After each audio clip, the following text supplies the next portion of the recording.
ओम शांति। बाबा के मामा के 20 तारीख के हैं। बाबा का स्नेह और सत्यता की अथॉरिटी का बैलेंस, हर चीज़ का बाबा कहते हैं बैलेंस हो।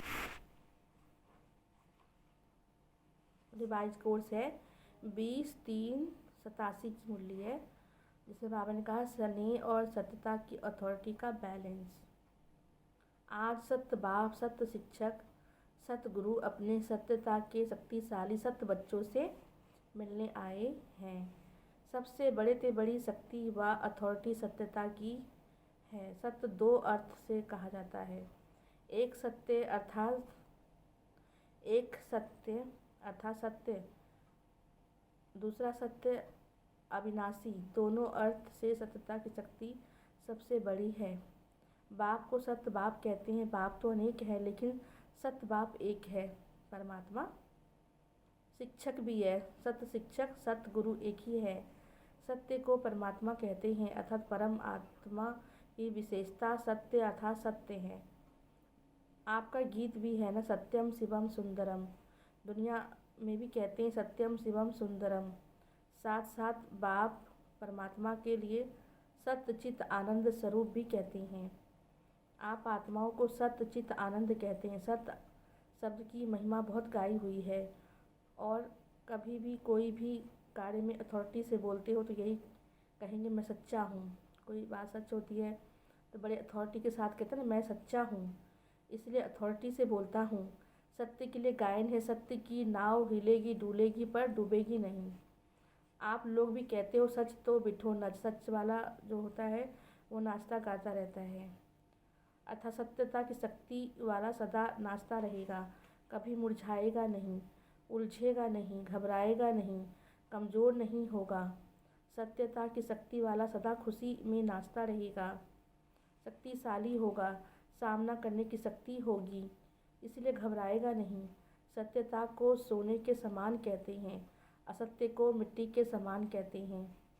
भक्ति में भी जो परमात्मा की तरफ लगन लगाते हैं उन्हों को सत्संगी कहते हैं, सत्य का संग करने वाले हैं। और लास्ट में जब आत्मा शरीर छोड़ती है तो वे क्या कहते हैं, सत्य का नाम संग है। राम राम सत्य कहते हैं ना कि नाम जो है भगवान का ही सत्य है, बाकी सब झूठ है। तो सत्य अविनाशी, सत्य बाबा कहते हैं सत्य है। सत्यता की शक्ति महान शक्ति है। वर्तमान समय मेजॉरिटी लोग आप सबको देखकर क्या कहते हैं, इन्हों में सत्यता की शक्ति है। तब तो इतना समय वृद्धि करते हुए चल रही हैं। सत्यता कब हिलती नहीं है, अचल होती है। सत्यता वृद्धि को प्राप्त करने की विधि है। सत्यता की शक्ति से सतयुग बनाते हो। स्वयं भी सत्यनारायण सत्य लक्ष्मी को भी कहते हैं। तो ये सत्य ज्ञान है, सत्य बाप का ज्ञान है, दुनिया से न्यारा और प्यारा। आज बाप दादा सभी बच्चों को देख रहे थे। सत्य ज्ञान की सत्यता की अथॉरिटी कितनी धारण की है। सत्यता हर आत्मा को आकर्षित करती है। चाहे आज की दुनिया झूठ खंड है, सब झूठ है, अर्थात सब में झूठ मिला हुआ है, फिर भी सत्यता की शक्ति वाले विजयी बनते हैं। सत्यता की शक्ति, सत्यता की प्राप्ति खुशी और निर्भयता है। सत्य बोलने वाला सदा निर्भय होगा, उनको कभी भय नहीं होगा। जो सत्य नहीं होगा उनको भय जरूर होगा। तो अभी सभी सत्यता की शक्तिशाली श्रेष्ठ आत्माएं हो। सत्य ज्ञान, सत्य बाप, सत्य प्राप्ति, सत्य याद, सत्य गुण, सत्य शक्तियाँ, सत्य सर्व शक्तियाँ। तो बाबा कहते हैं सत्य ज्ञान, सत्य बाप, सत्य प्राप्ति, सत्य याद, सत्य गुण, सत्य शक्तियाँ सर्व प्राप्त है। इतनी अथॉरिटी का नशा रहता है। अथॉरिटी का अर्थ अभिमान नहीं होता है, एक नशा होता है। शक्ति की निशानी नशा होता है, अभिमान वाला नहीं होता है। जितना बड़े से बड़ी अथॉरिटी उतना ही वृद्धि में रूहानी अथॉरिटी रहती है। रूहानी स्नेह और नम्रता होगी, यही अथॉरिटी की निशानी है। जैसे आप लोग वृक्ष का दृष्टांत देते हो, वृक्ष में जब संपूर्ण फल की अथॉरिटी आ जाती है तो वृक्ष झुकता है, अर्थात निर्माण बनने की सेवा करता है। ऐसे रूहानी अथॉरिटी वाले बच्चे जितनी बड़ी अथॉरिटी उतना निर्माण और सर्वस्नेही होंगे। लेकिन सत्यता को अथॉरिटी वाले निरअहंकारी होते हैं। अथॉरिटी में नशा होता है, एक नशा होता है जिसमें पावर हासिल कर लेते हैं, तो नशा होता है। निरअहंकारी भी हो, इसको कहते सत्य ज्ञान का प्रत्यक्ष स्वरूप। जैसे इस झूठ खंड के अंदर ब्रह्मा बाप सत्यता की अथॉरिटी का प्रत्यक्ष साकार स्वरूप देखा। उन्हों के अथॉरिटी के बोल कभी अहंकार की भाषा नहीं देंगे। मुरली सुनते हो तो कितनी अथॉरिटी के बोल हैं, लेकिन अभिमान के नहीं। अथॉरिटी के बोल में स्नेह समाया हुआ है, निर्माणता है, निरअहंकार है, इसलिए अथॉरिटी के बोल प्यारे लगते हैं। सिर्फ प्यारे नहीं लेकिन प्रभावशाली भी होते हैं। फॉलो फादर है ना, सेवा में व कर्म में फॉलो ब्रह्मा बाप है, क्योंकि साकारी दुनिया में साकार एग्जाम्पल है, सैंपल है। तो जैसे ब्रह्मा बाप को कर्म में सेवा में सूरत से हर चलन से चलता है फिरता अथॉरिटी स्वरूप देखा, ऐसे फॉलो फादर करने वाले भी स्नेह और अथॉरिटी, निर्माणता और महानता दोनों साथ साथ दिखाई दे। ऐसे नहीं कि सिर्फ स्नेह दिखाई दे और अथॉरिटी गुम हो जाए, या अथॉरिटी दिखाई दे और स्नेह गुम हो जाए। तब स्नेह के साथ अथॉरिटी भी हो तो अच्छा लगता है, नहीं तो वो देहाभिमान कहलाता है अगर स्नेह स्वरूप नहीं है तो। जैसे ब्रह्मा बाबा को देखा, मतलब अथॉरिटी से बच्चों से कहते थे बच्चे ये करना है, और स्नेही स्वरूप भी बहुत थे, लोग बहुत मानते थे बाबा को, उनसे भाषणा आती थी माँ बाप की। स्नेह बच्चों में कहेगा, तो बाबा ने कहा जैसे ब्रह्मा बाबा को देखा, अभी मुरली सुनाते हो प्रत्यक्ष प्रमाण, तो बच्चे बच्चे कहेगा, लेकिन अथॉरिटी भी दिखाएगा। स्नेह से बच्चे भी कहेगा, अथॉरिटी से शिक्षा भी देगा, सत्य ज्ञान को प्रत्यक्ष भी करेंगे, लेकिन बच्चे बच्चे कहते नया ज्ञान सारा स्पष्ट कर देंगे। इसको कहते स्नेह और सत्यता की शक्ति का अथॉरिटी का बैलेंस। तो वर्तमान समय सेवा में बैलेंस को अंडरलाइन करो। धरनी बनाने के लिए स्थापना से लेकर अब तक 50 वर्ष पूरे हो गए। विदेश की धरनी भी काफ़ी बन गई है। कल 50 वर्ष हो गए, जो मतलब गोल्डन जुबली मनाया गया था। लेकिन बने बनाए साधनों पे तो आए हो, इसलिए 50 वर्ष और अब के 5 वर्ष बराबर है। डबल विदेशी सब कहते हैं हम last so fast so first हैं, तो समय में भी फास्ट बनो ना, समय में भी फास्ट सो फर्स्ट होंगे ना। निर्भय की अथॉरिटी ज़रूर रखो। एक ही बाप का नया ज्ञान सत्य ज्ञान है। नए ज्ञान से नई दुनिया स्थापना होती है। ये अथॉरिटी और नशा स्वरूप इमर्ज हो। 50 वर्ष तो मर्ज रखा, लेकिन इसका अर्थ ये नहीं कि जो भी आवे उनको फॉलो पहले से ही नए ज्ञान की नई बातें सुनाकर कंफ्यूज कर दो। पहले मतलब ए फॉर एप्पल से ही तो लोग पढ़ाई करते थे, यहाँ भी ए बाबा कहते माने आत्मा भी बना, बाबा से ज्ञान पूरा होना चाहिए ना। अगर आते ही सबको पूरा 50 वर्षों का ज्ञान सुना दोगे तो कंफ्यूज हो जाएगा ना। तो आत्मा से ही शुरुआत करनी पड़ेगी ना। नए ज्ञान की नई बातें सुनाकर कंफ्यूज कर दो, ये भाव नहीं है। धरनी नब्ज समय सब देखो कि उसे क्या चाहिए, यही नॉलेज फुल की निशानी है। आत्मा की इच्छा देखो, नब्ज देखो, धरनी बनाओ, लेकिन अंदर सत्यता की निर्भयता की शक्ति जरूर हो। लोग क्या कहेंगे ये भय ना हो। निर्भय बन धरनी भल बनाओ। कई बच्चे समझते हैं ज्ञान तो नया है, कई लोग समझ ही नहीं सकेंगे, लेकिन बेसमझ को ही तो समझाना होता है ना। ये ज़रूर जैसा व्यक्ति वैसा रूपरेखा बनानी पड़ती है, लेकिन व्यक्ति के भाव में नहीं आ जाओ। अपने सत्य ज्ञान की अथॉरिटी से व्यक्ति को परिवर्तन करना ही है, ये लक्ष्य नहीं भूलो। अब तक जो किया वो ठीक था, करना ही था, आवश्यक था, क्योंकि धरनी बनानी थी। लेकिन कब तक धरनी बनाएंगे और कितना समय चाहिए। दवाई भी दी जाती है तो पहले ज़्यादा ताकत की नहीं दी जाती है, मतलब शरीर की एक शक्ति एनर्जी देखी जाती है कि भाई झेल पाएंगे कि नहीं, उसी अनुसार इसको डोज दिया जाता है। दवाई भी दी जाती तो पहले ज़्यादा ताकत की नहीं दी जाती, पहले हल्की दी जाती है। लेकिन ताकत वाली दवाई दो ही नहीं, हल्की पर ही चलाते चलो। ये नहीं करो किसी कमज़ोर को हाई पावर वाली दवाई दे दो तो ये भी रॉन्ग है ना। तो परखने की शक्ति चाहिए, लेकिन अपने सत्य ज्ञान की अथॉरिटी ज़रूर चाहिए। आपकी सूक्ष्म अथॉरिटी की वृत्ति ही वृत्तियों को चेंज करेगा। आपके अंदर की भावना ही जो है उनको चेंज करेगा। ये धरनी बनेगी विशेष। जब सेवा कर मधुबन तक पहुँचते हो तो कम से कम उन्हों को ये ज़रूर मालूम पड़ना चाहिए, इस धरनी पर उन्हों की भी धरनी बन जाती है। कितनी कलराठी धरनी हो, किस धर्म वाला भी हो, किस पोजीशन वाला भी हो, लेकिन इस धरनी पर सब नर्म हो जाते हैं। नर्म धरनी बनने के कारण उसमें जो भी बीज डालेंगे उसका फल ज़रूर निकलेगा। सिर्फ डरो नहीं, निर्भय बनो। युक्ति से दो, ऐसा ना हो कि वो लोग उलाहना दे। ऐसी धरनी पर भी पहुंचा ऐसी धरनी पर भी मैं पहुंचा, लेकिन मालूम नहीं पड़ा परमात्म ज्ञान क्या है। परमात्म भूमि पर आकर परम आत्मा की प्रत्यक्षता का संदेश ज़रूर लेके जाएं।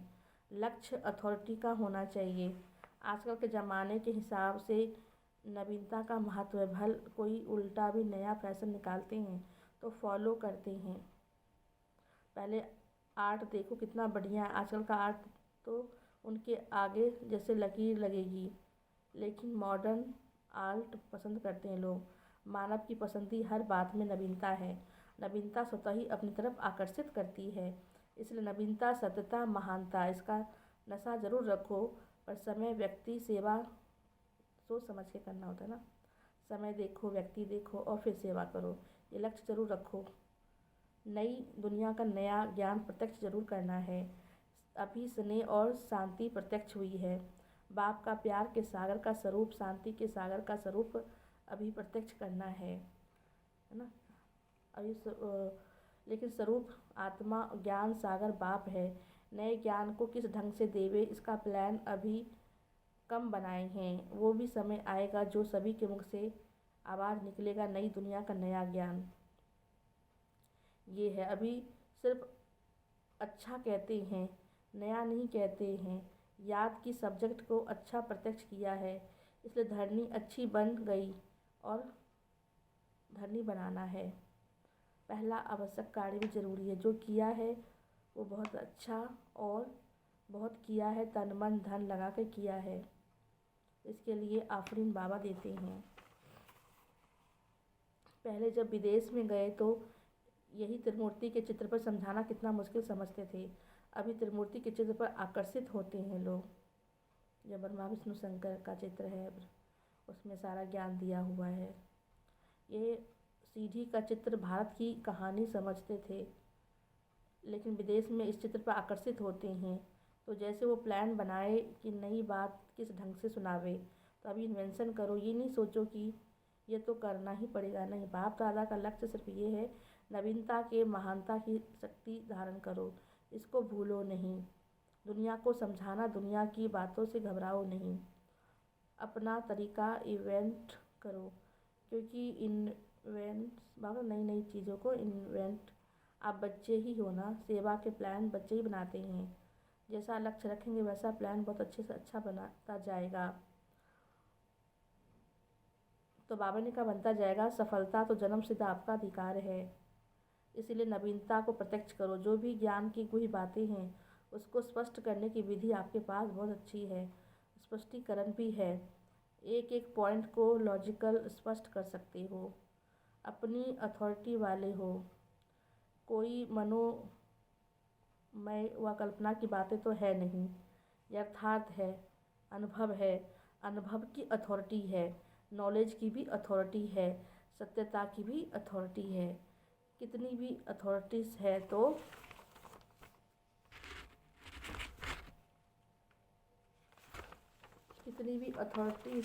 लेकिन उसके साथ क्या प्रयोग करना है? स्नेह। अथॉरिटी के साथ क्या चाहिए? स्नेह दोनों को साथ साथ कार्य में लगाओ। अथॉरिटी हो लेकिन स्नेह के साथ करेंगे तो वो काम बहुत अच्छा होगा, प्रभावशाली होगा। दोनों को साथ साथ कार्य में लगाओ। बाप दादा खुश है, मेहनत से सेवा करते इतनी वृद्धि को प्राप्त किया है और करते भी रहेंगे।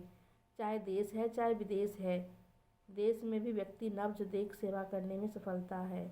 विदेश में भी इसी विधि से सफलता है। पहले संपर्क में लाते हो, फिर धरनी बनती है। संपर्क के बाद फिर संबंध में लाओ, सिर्फ संपर्क तक छोड़ नहीं दो, संबंध में लाकर उन्हों को बुद्धि को समर्पित कराओ। ये है लास्ट स्टेज। संपर्क में लाना भी आवश्यक है, फिर संबंध में लाना है। संबंध में आते आते समर्पण बुद्धि हो जाए, जो बाप ने कहा वही सत्य है, फिर क्वेश्चन नहीं उठते, बाबा कहता वही सही है, क्योंकि अनुभव हो जाता है तो क्वेश्चन समाप्त हो जाती है। इसको कहते हैं समर्पण बुद्धि, जिसमें सब स्पष्ट अनुभव होता है। लक्ष्य याद रखो, समर्पण बुद्धि तक लाना आवश्यक है। तब कहेंगे माइक तैयार हुए। माइक क्या आवाज़ करेगा? सिर्फ अच्छा ज्ञान है इन्हों का, नहीं, यह ज्ञान नया है, यही नई दुनिया लाएगा, ये सिद्ध करना है। तब ये मतलब बाबा का तो प्रत्यक्ष होना है। अभी ये आवाज़ हो तब बाबा कहते हैं जो सोए पड़े हैं, कौन सी नींद में सोए पड़े हैं, कई बार बाबा कहते हैं कुंभकर्ण की नींद में सोए पड़े हैं, उनको जगाएंगे। नहीं तो सिर्फ आँख खोलते हैं फिर बंद कर लेते हैं, थोड़ा ज्ञान सुनते हैं, जागते हैं, फिर माया सुला देती है उनको। तो अज्ञान निद्रा से जगाना है। बहुत अच्छा क्या, फिर नींद में आ जाते हैं। इसीलिए जैसे स्वयं बालक सो मालिक बन गए हो ना, ऐसे बनाओ विचारों को। सिर्फ साधारण प्रजा तक नहीं लाओ, लेकिन राज अधिकारी बनाओ। उसके लिए प्लान बनाओ, किस विधि से करो जो कंफ्यूज ना हो और समर्पण बुद्धि हो जाए, नवीनता भी लगे, उलझन भी अनुभव नहीं करे, स्नेह और नवीनता की अथॉरिटी लगे। अब तक जो रिजल्ट रही, सेवा की विधि, ब्राह्मणों की वृद्धि रही, ये बहुत अच्छा है, क्योंकि पहले बीज को गुप्त रखा, वह भी आवश्यक है। बीज को गुप्त रखना होता है, बाहर रखने से फल नहीं देता। जब तक बीज अंदर नहीं जाएगा तब तक फल नहीं देता ना। तो बीज को गुप्त रखा होता है, बाहर रखने से फल नहीं देता। धरनी के अंदर बीज को रखना पड़ता है, लेकिन अंदर धरनी भी ना रह जाए, बाहर प्रत्यक्ष हो, फल स्वरूप बने।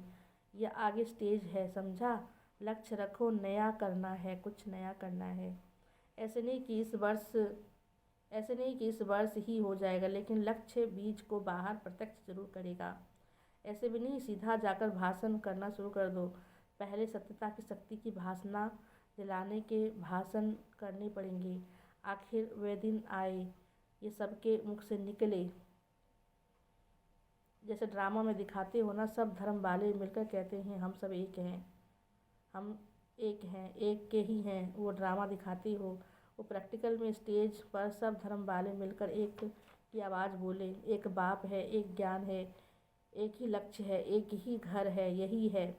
अब ये आवाज़ चाहिए। ऐसा दृश्य जब बेहद की स्टेज पर आए, तब प्रत्यक्षता का झंडा लहराएगा और इस झंडे के नीचे सब यही गीत गाएंगे। सबके मुख से एक ही शब्द निकलेगा, बाबा हमारा। तब कहेंगे प्रत्यक्ष रूप में शिवरात्रि मनाई, अंधकार खत्म हो, गोल्डन मॉर्निंग के नज़ारे दिखाएंगे, है ना। गोल्डन बाबा कहते हैं ना, शिवरात्रि मनाई, अंधकार खत्म, गोल्डन मॉर्निंग के नज़ारे दिखाई देंगे। इसको कहते हैं आज और कल का खेल। आज अंधकार है, कल गोल्डन मॉर्निंग। ये लास्ट पर्दा है, समझा? बाकी जो प्लान बनाए वो अच्छे हैं। हर एक स्थान की धरनी प्रमाण प्लान बनाना पड़ता है। धरनी के प्रमाण विधि में कोई अंतर भी अगर करना पड़ता है तो ऐसी कोई बात नहीं। लास्ट में सभी को तैयार कर धरनी पर छाप जरूर लगानी है। भिन्न भिन्न वर्ग को तैयार कर स्टैंप यानी छाप लगानी है। पासपोर्ट पर स्टैंप लगाने के सिवाय जाने नहीं देते हैं ना, तो स्टैंप या मधुबन में ही तो लगती है। ये सब तो है सरेंडर, समर्पित। अगर ये सरेंडर समर्पित नहीं तो सेवा के निमित्त कैसे बनते? सरेंडर है तो ब्रह्मा कुमार कुमारी बन सेवा के निमित्त बने हो। देश चाहे विदेश, कोई भी क्रिश्चियन कुमारी, बौद्धी कुमारी बनकर तो सेवा नहीं करते हो ना, बीके बनकर ही सेवा करते हो। तो सरेंडर ब्राह्मणों की लिस्ट सभी है, औरों को भी कराना है। मर्जीवा बन गए ना, वहाँ से पुराने स्वभाव संस्कार से मर के नया जन्म आपका हुआ, ब्राह्मण जन्म। ब्राह्मण बन गए, बच्चे कहते मेरा बाबा, तो बाबा कहते मेरा तो तेरा हो गया, सरेंडर हुए ना। चाहे प्रवृत्ति में हो चाहे सेंटर पे हो, लेकिन जिसने दिल से कहा मेरा बाबा, तो बाबा ने अपना बनाया। ये दिल का सौदा है, मुख का व स्थूल सौदा नहीं, ये दिल का है। सरेंडर माना श्रीमत के अंडर रहने वाले, है ना। सारी सभा में सरेंडर है ना, इसलिए फ़ोटो निकाला, सब चित्र में आ गया देख लो। बाबा कहते हैं चित्र में आ गए तो बदल नहीं सकते, परमात्म घर में चित्र हो जाए ये भाग कम भाग्य है क्या। स्थूल फोटो नहीं, लेकिन बाबा के दिल में फ़ोटो निकल गया है। अच्छा, सर्व सत्यता की अथॉरिटी वाले श्रेष्ठ आत्माओं को, सर्व नवीनता और महानता को प्रत्यक्ष करने वाले सच्चे सेवाधारी बच्चों को, सर्वस्नेही और अथॉरिटी के बैलेंस रखने वाले, हर कदम में ब्रह्मा बाप द्वारा ब्लेसिंग यानी आशीर्वाद लेने के अधिकारी श्रेष्ठ आत्माओं को, सत्य अर्थात अविनाशी रत्नों को, अविनाशी पाठ बजाने वालों को, अविनाशी खजाने के मालिक बालक सो मालिकों को, विश्व रचता सत्य बाप, सत्य शिक्षक, सत्य गुरु का याद प्यार और नमस्ते। रूहानी बच्चों की रूहानी बाप दादा को नमस्ते नमस्ते नमस्ते, गुड मॉर्निंग। वरदान है, मन के मौन से सेवा की नई इन्वेंशन निकालने वाले, मन के मौन से सेवा की नई इन्वेंशन निकालने वाले सिद्धि स्वरूप भव। जैसे पहले पहले मौन व्रत रखा था तो सब फ्री हो गए थे, टाइम बच गया था। ऐसे अब मन का मौन रखो जिससे व्यर्थ संकल्प आवे ही नहीं। जैसे मुख से आवाज़ ना निकले वैसे व्यर्थ संकल्प भी आपके मन में भी ना आए। ये है मन का मौन, तो समय बच जाएगा। इस मन के मौन से सेवा की नई इस मन के मौन से सेवा की ऐसी नई इन्वेंशन निकलेगी जो साधना कम और सिद्धि ज़्यादा होगी। जैसे साइंस के साधन सेकंड में विधि को समाप्त कराते हैं, है ना। जैसे साइंस के साधन सेकंड में विधि को प्राप्त कराते हैं, वैसे इस साइलेंस के साधन द्वारा सेकंड में विधि प्राप्त हो जाएगी। स्लोगन है, जो स्वयं समर्पित स्थिति में रहते हैं, है ना, जो स्वयं समर्पित स्थिति में रहते हैं, सर्व का सहयोग भी उनके आगे समर्पित होता है। जो स्वयं समर्पित स्थिति में रहते हैं, सर्व का सहयोग भी उनके आगे समर्पित होता है। आज सूचना है, आज मास का तीसरा रविवार है। सभी राजयोगी तपस्वी भाई बहनें 6:30 से 7:30 बजे तक विशेष योग अभ्यास के समय अपने माइट हाउस में स्थित हो भ्रकुटी के मध्य बाप दादा का आह्वान करते हुए कंबाइंड स्वरूप का अनुभव करें और चारों ओर लाइट माइट की किरणें फैलाने की सेवा करें। तो कल इंटरनेशनल योग है, पूरे विश्व में योग है, तो आप सब भी 6:30 से 7:30 विशेष इस अभ्यास में बैठिएगा। मैं कंबाइंड होकर और लाइट माइट की किरणें पूरे विश्व में फैला रहा हूँ। अच्छा, ओम शांति।